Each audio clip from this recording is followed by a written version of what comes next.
Hello বন্ধুরা, এখন 18 বছর নয় 16 বছরেই মিলবে এনআইডি কার্ড। এই সিদ্ধান্ত নিয়েছে বাংলাদেশ নির্বাচন কমিশন। নির্বাচন ভবন থেকে ব্রিফিংয়ে ইসি সচিব আক্তার সাংবাদিকদের এ তথ্য জানান।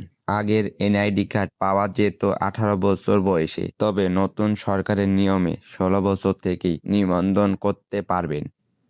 তবে ভোট দিতে পারবেন না। 18 বছর পূর্ণ হলে নাম স্বয়ংক্রিয়ভাবে ভোটার তালিকায় চলে যাবে। এরপর থেকে ভোট দিতে পারবে।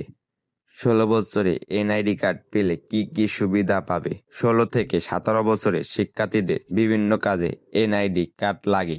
বিদেশে পড়তে যেতে, ব্যাংক অ্যাকাউন্ট খুলতে, চিকিৎসার জন্য বিদেশ যেতে, নানা সরকারি ও অনলাইন কাজের পরিচয় প্রমাণ করতে, সিম কার্ড কিনা, সরকারি ভাতা গ্রহণ এবং ড্রাইভিং লাইসেন্স প্রভৃতি জরুরি ও দাপ্তরিক কাজে অপরিহার্য ইত্যাদি।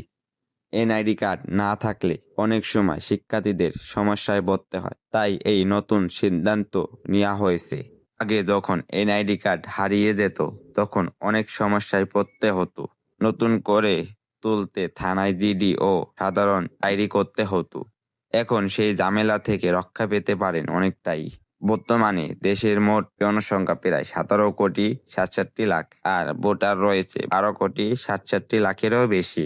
আর আপনি কত সালে ভোটার হয়েছেন তা কমেন্টে জানান বন্ধুরা।